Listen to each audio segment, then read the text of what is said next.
Live from Augusta. You're watching News 12 live at 5. The body of a National Guard. Breaking news live at 5. A former deputy jailer at the Charles B. Webster Detention Center sentenced to 15 years in prison for sex crimes committed against a public defender's office investigator. This incident happened in an interview room in June of last year.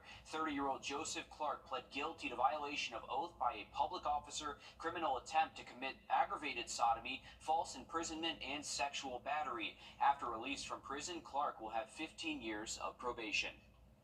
Debbie might be gone, but people all over the southeast are still dealing with what the storm left behind.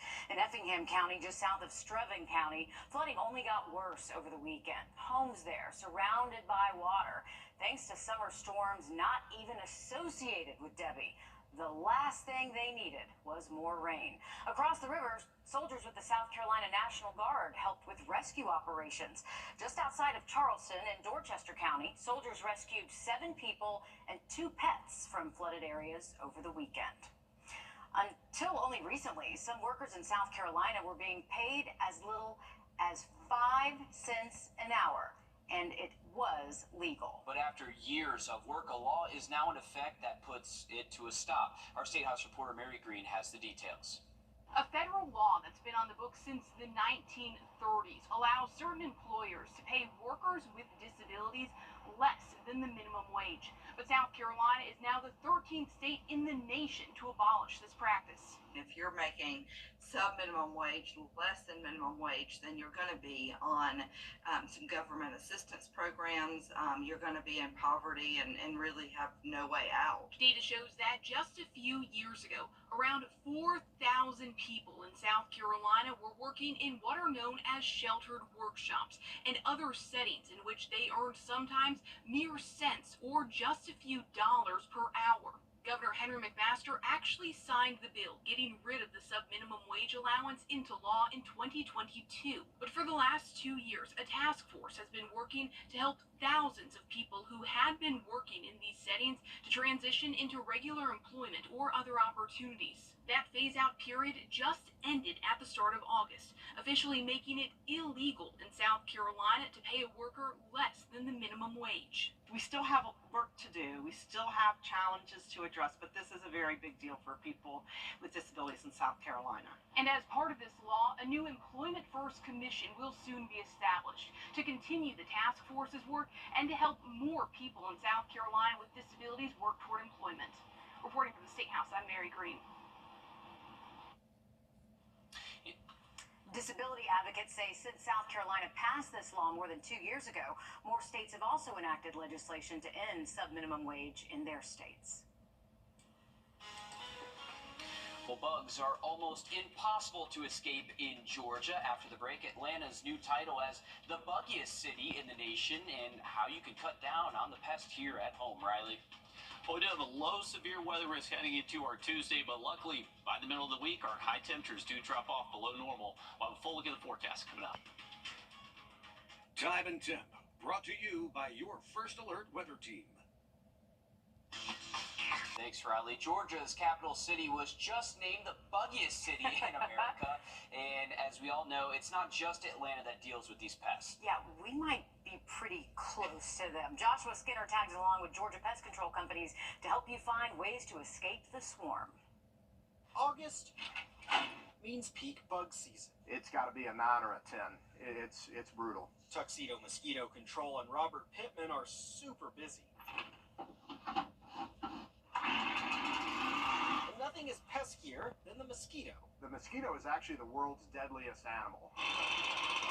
With Atlanta named America's buggiest city again, it begs the question, why are all the mosquitoes moving to Atlanta? These bugs exist because they've got the proper habitat. That means all that July rain turns Atlanta into a mosquito Bora Bora, and the meals are on us. Type O blood is one of the types that they really seem to be attracted to. Spraying is the most effective bug killer, but maybe not good for your pollinators. So here are some pro tips. If you've got kids' toys in the yard, if you've got tarps that are covering your firewood in the back or other things, those are areas where mosquitoes breed and inhabit. Up in Marietta, Angel Garcia is not surprised at Atlanta's dubious spot atop the rankings. His business, Mayday Pest Control, has seen the same problems. Stagnant water is your worst enemy. He has clients who sometimes want a more organic approach. There are greener options. The good news, bugs of all kinds will start to dissipate within the next month, but it's always good to have pest control on speed dial, because these buggers never really take a vacation. We make a great argument for being recession-proof. Yeah, I think they are, especially where Yes. we live. Notably, this is the second year in a row Atlanta was named the buggiest city in the U.S. I don't know. I think my backyard might be in Atlanta. I'm like a buffet for them every time I Same. step outside. Yeah. But number 2 is Washington, D.C., then Dallas, Baltimore, and Houston rounding out the top 5 there. We're hoping that the bugs go away very soon. We Yeah, don't like them but too with much. the aftermath of Debbie, Oh, man. it's only going to be worse. Yeah, so much rain. All right, stick with us. We'll be back after a short break. First Alert Radar, powered by Jim Hudson Automotive Group. Hey, folks. Police departments across the nation are going electric, but it's not all about saving money on fuel. Some officers are finding their gas-powered patrol cars are no match for much faster EVs when fleeing felons are behind the wheel. National investigative reporter Brendan Keefe shows us why the race is on to electrify the police fleet across the U.S. Atlanta police chase suspected shooters near Georgia Tech. The suspects driving an electric car. That's negative. Continuing over McDaniel. The Tesla quickly outruns the gas-powered police cars, disappearing into the 21st century.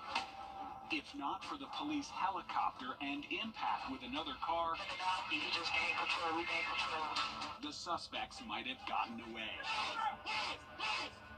When seconds count, the police are minutes away. This shortens that time, doesn't it? Indeed, substantially. Lieutenant Jessica Howard is putting the GT in GTPD. This vehicle would keep up with just about anything on the road. Anything, yeah. Driving the first electric patrol car for Georgia Tech police. Have you ever mashed the throttle? I have. Tell me what it's like. I will say it goes from 0 to 60 in about 3 seconds, 3.5 seconds. It's very fast. It's extremely fast. Police departments across the nation are falling behind when chasing electric vehicles. The driver of a stolen Tesla out of Vegas.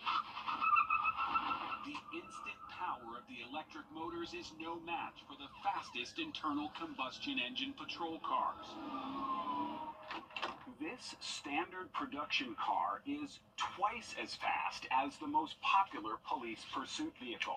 It even has a higher top speed. Obeying all the laws for demonstration purposes, let's mash the pedals at the same time. 0 to 60 in 3.2 seconds. It's no contest, leaving most police pursuit vehicles in the dust. This car that can outrun a state trooper? Is it a Porsche? Maybe a Tesla? No, it's a Kia EV. The Georgia State Patrol is sticking with its gasoline-powered engines and slower patrol cars. Georgia State Patrol told us our agency did look into EV patrol cars for the fleet, but they did not meet the needs of the agency. Not Georgia Tech. Its police department is outfitting 3 electric patrol cars, turning the stock Mustang Mach-E GT into the police car of tomorrow. Under the hood, state-of-the-art electronics, fueling a car that is both mean and green. As people buy more electric vehicles, those vehicles are going to be more capable than the typical internal combustion engine police car. No, absolutely. We found more than 24 departments nationwide investing in electric pursuit vehicles, from Nebraska to Kentucky to New Hampshire and Missouri. For most departments, the cost savings alone are an easy sell. Help the environment while saving taxpayer money. But few mention the speed and performance boost of EVs. You were in an agency that had to do highway pursuits. Is this the vehicle you'd want?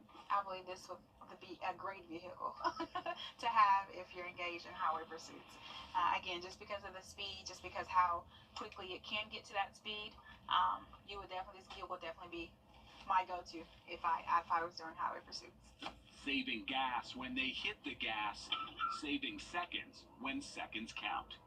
WRDW, Brendan Keefe on your side. And some departments have experienced growing pains switching to EVs. One electric police car ran out of juice during a pursuit. Stick with us. We'll have more coming up after a short break. Get up to 70% off. A serious accident creates a lot of right now problems. You're worried about your injuries, the medical bills, and whether you'll get stuck paying for it all. You shouldn't have to chase after a lawyer to get the help you need. With me, you won't have to. I'm Austin Jackson, your guy in Augusta. If you've been injured, my team will get to work right away. And you don't have to pay us anything unless we get money for you. Injured? Call Austin Jackson, the Augusta guy. 706-724-7224. Yeah, I am radical. A serious accident creates a lot of right now problems. You're worried about your injuries, the medical bills, and whether you'll get stuck paying for it all. You shouldn't have to chase after a lawyer to get the help you need. With me, you won't have to. I'm Austin Jackson, your guy in Augusta. If you've been injured, my team will get to work right away. And you don't have to pay us anything unless we get money for you. Injured? Call Austin Jackson, the Augusta guy. 706-724-7224. Yeah, I am radical. Trust Chief Meteorologist Riley Hale for your first alert. Every time you visit Parker's Kitchen, your support makes a difference, impacting education for kids of all ages. And none of this happens without you. You're watching News 12 live at 5. Continues. We're learning more details tonight in the death of an Augusta woman found in metro Atlanta. 36-year-old Shamika Torin was last seen July 31st and was thought to be heading for Atlanta. Then, back on the 4th, her body was found inside a car at a grocery store parking lot. Good evening. I'm Meredith Anderson. And I'm Will Rio. Over the weekend, friends and family honored Torin's memory with a balloon release, but now their hopes are on finding who might be responsible for her death. Your Audrey Dickerber joins us live at 5 from the newsroom. And Audrey, today the DeKalb County Medical Examiner released to you her cause of death. Her family just wanted her found safe, but now they're looking for answers and justice. Some of those answers we received not long ago.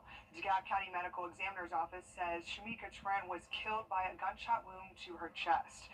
According to an incident report from the Richmond County Sheriff's Office, on July 31st, Torin's mother told officials her daughter and her boyfriend, Maurice Martin, were at her house when an argument started. Her mother asked Martin to leave. He left, but then 2 hours later came back and picked up Torin. That was the last time Torin's mother said she saw her daughter. Officials say a law enforcement officer was able to get a hold of Martin and requested to speak to Torin. They say he was heard saying, "Wake up," and smashing the door or seat for about 10 minutes until the call ended.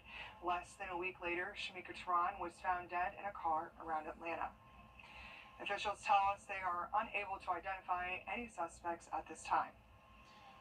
Still a family here looking for answers. It's just a heartbreaking development with this story. Thank you, Audrey, for staying on top of this. Yeah, sad stuff. We'll take a look at this our way later this week in just about 10 minutes. Thanks, Riley. Less than a week into the school year, and a gun is already found at Butler High School in Richmond County. A letter sent home to parents Friday says the gun was found after administrators got a report. Richmond County School System Police started searching, found the gun, and then took it. The incident is being addressed by school district police, according to the letter. A former Wilkes County deputy is indicted on several charges after a police pursuit put a family of 3 in the hospital. The district attorney's office tells us that William O'Kelly is charged with serious injury by vehicle, reckless driving, and speeding for the crash, which happened back in January. O'Kelly was reportedly pursuing a speeding driver northbound on Georgia 10. O'Kelly did not turn on his lights and siren, meaning his dash cam was never activated. He was reportedly going more than 100 miles an hour when he hit a car pulling out of a gas station. Our I-team uncovered he was fired in February for violating Wilkes County's pursuit policy. According to Georgia Post, O'Kelly is also under investigation for an incident in 2021. O'Kelly was also running for sheriff of Tolliver County.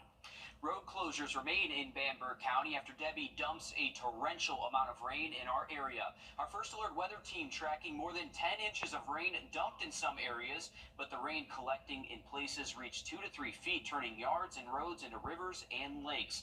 As of this evening, the code red alert urging many to evacuate from the Edisto River Basin is still in effect. Today, the IRS announced federal tax relief for people and businesses impacted by Debbie. Now, this applies to every county designated by FEMA, which means all 46 counties of South Carolina and our southern Georgia counties, including Burke, Emmanuel, Screven, Richmond, and Jefferson. This tax relief postpones the deadlines for filing various tax and payment deadlines. A domestic assault suspect is taken into custody after he's accused of barricading himself inside a home with a rifle. The Saluda County Sheriff's Office tells us 33-year-old Shaman Rogers locked himself inside a room with the weapon after they were called to a home on Star Court for a domestic assault. Now, deputies say attempts to call Rogers out were unsuccessful, so the special response team went into the home and were able to take him into custody. Rogers now has domestic violence charges as well as an outstanding warrant. No officers were injured during this incident. The Friends of the Animal Shelter in Aiken County need your help because they have once again reached capacity. Even if you are not ready to welcome a new pet into your life, the county shelter could use fosters, even if it's just for a few days. The FOTUS program coordinator tells us not only are they seeing more animals come in as the county grows, but also last week's tropical storm did not help either. Just this past week with the storm, we had a lot of dogs and cats being brought in, and we just didn't have a place for them. So we had to convert our kennels into 2 instead of 1. So we had a lot of dogs in outside kennels, and with the weather coming in, it was really, it breaks your heart. We worry about these guys. In July, the Aiken County Animal Shelter took in more than 500 dogs and cats. That's an average of 22 every single day. Yeah. She tells us staff and volunteers are working around the clock to help these animals, but any help you can offer, they would greatly appreciate it. Look at those faces. We appreciate the work that they do up there. It's a great organization. Yep, both of mine at home are Aiken County Animal Shelter pets. Yeah, good for you. Well, tonight, Georgia parents, you're good, you're helping out. Well, tonight, Georgia parents and some state leaders are asking the governor to approve federal funding for summer meal programs. Georgia is one of 13 states who opted out this year, but there is still a chance for next summer. Abby Kasoris explains. The deadline to enroll in next year's summer meal program is this Thursday. Nearly $140 million set aside for Georgia students on summer break. Right now, parents and Democrats are trying to get Georgia Governor Brian Kemp to change his mind. Okay, I need you to be quiet for me, please. Tasha Miller is a parent to 3 kids. Her school-age daughter is one of 1.2 million Georgia students to receive free school breakfast and lunch. Without those meals during the summertime, she says she's been asking for help.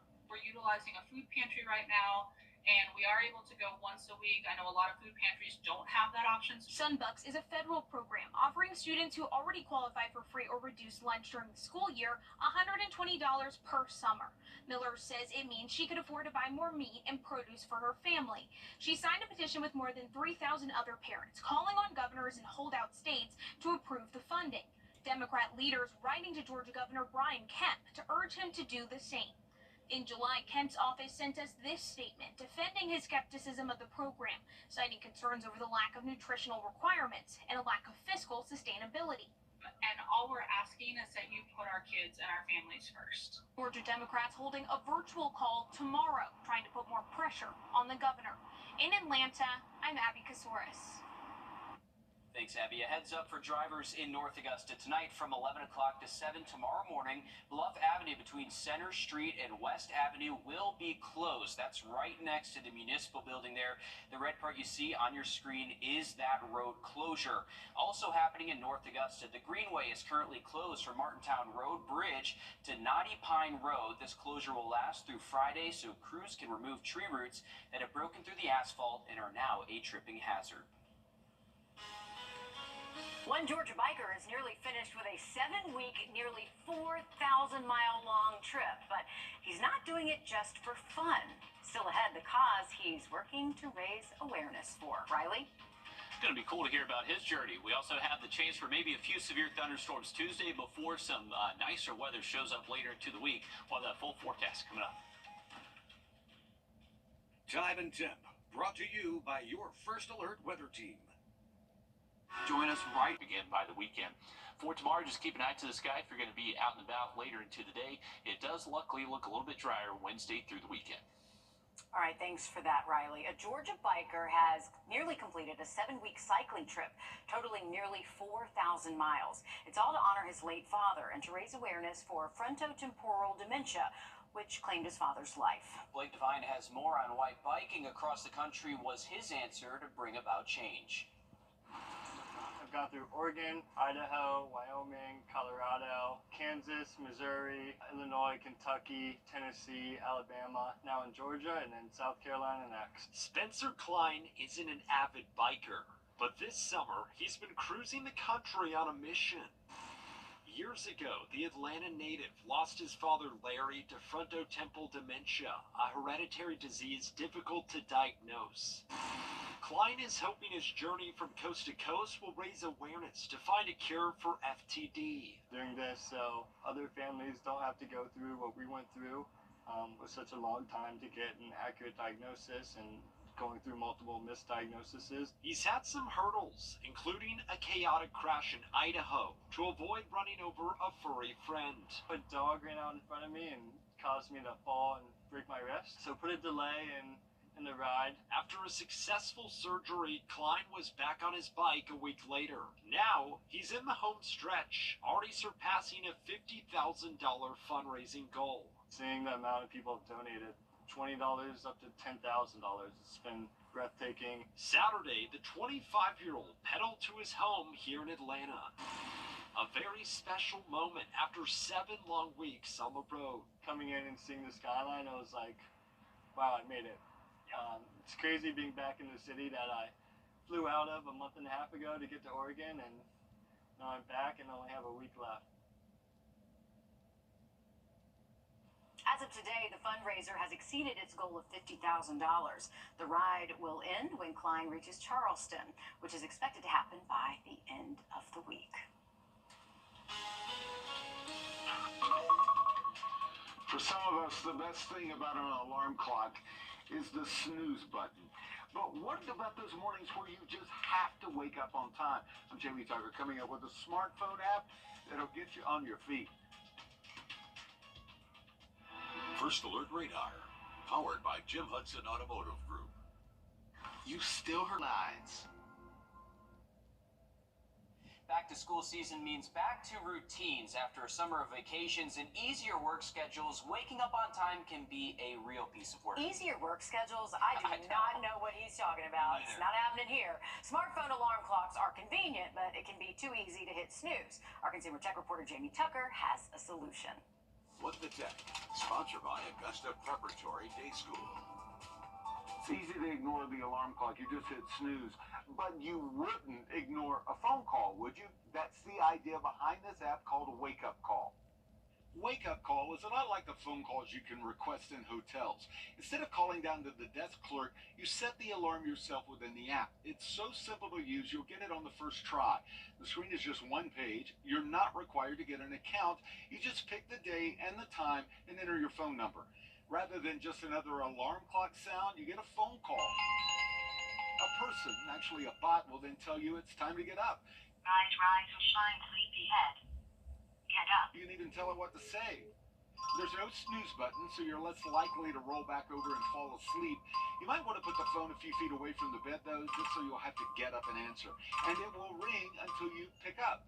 Wake-up call is free for a few calls. After that, you'll need to pay, but it's fairly reasonable, starting at 12 calls for $1. It's a unique alarm clock app if you're addicted to the snooze button or if you just want to feel like you're staying in a hotel. Rise and shine, sleepy head. Get up. I'm Jamie Tucker, and Wake Up Call is the app of the day. All don't think that would work for me. Nope. Over the weekend on Lake Hartwell in South Carolina, dozens of ladies hit the waters on jet skis for a great cause. The 6th annual Lake Ladies Jet Ski Ride raises money for the Cancer Association of Anderson, South Carolina. There was also a spot for ladies to donate hats, scarves, wigs, and more for those dealing with hair loss. While it was a fun day out on the water, every woman there had a story or some sort of close tie to cancer. After the first year, we decided to take a fun event, give it purpose for a great cause. Her mother was diagnosed with breast cancer, and she's a survivor, and friends and family have just come together for the community for a great cause. The best part is the event raised nearly $50,000. 2 restaurants at the marina on Lake Hartwell also donated a portion of their profits towards the fundraiser. Well, the Greenbrier girls volleyball program is 3 years removed from a state title appearance. Alyssa Lyons joins us in studio now. And Alyssa, the program has been stacking their schedule in hopes of a return. Stacking their roster too, Mayor. They have a jam-packed senior class to complement the tough road to make it back.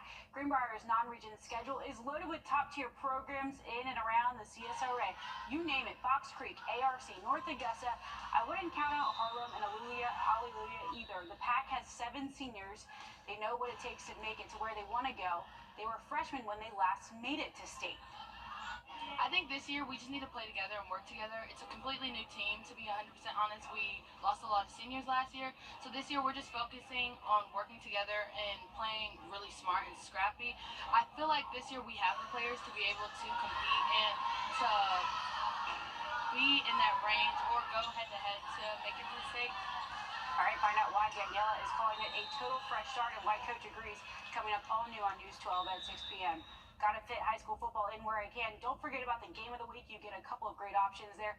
I think I went with Thompson at Evans. Okay, just before we go, no surprise here. The Associated Press Top 25 preseason poll is out. The Dogs sitting comfortably at the top, and by comfortably, I mean they had 46 first place votes. Second place, Ohio State only had 15. Well, there you go. Texas, Alabama, and Ole Miss take 4, 5, and 6, respectively. Riley? All right, listen, thanks for that.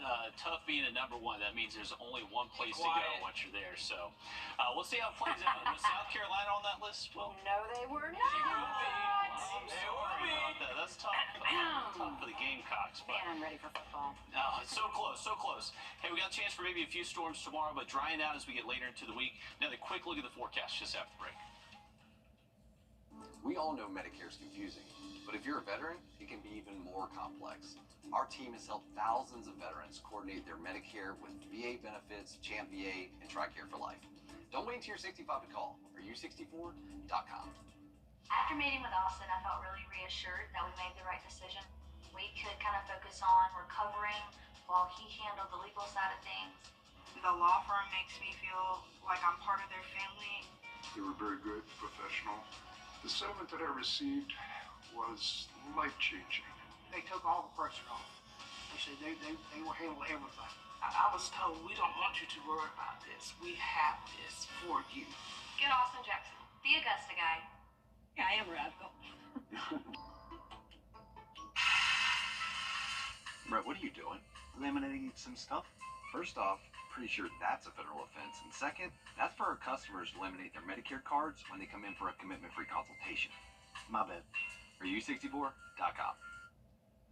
Welcome back, folks. Here's a look from our SRP Park Cam. We do have mostly sunny skies. It's actually a decent evening to head on the Greenway Trail if you're heading that way. We got temperatures right now at 90.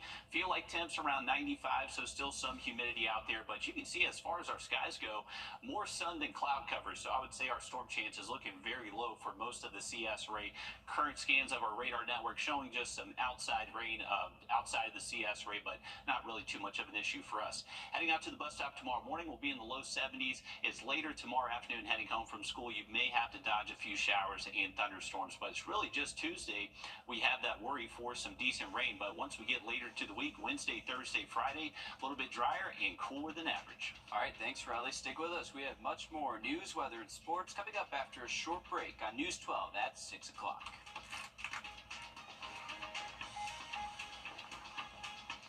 George St. Anthony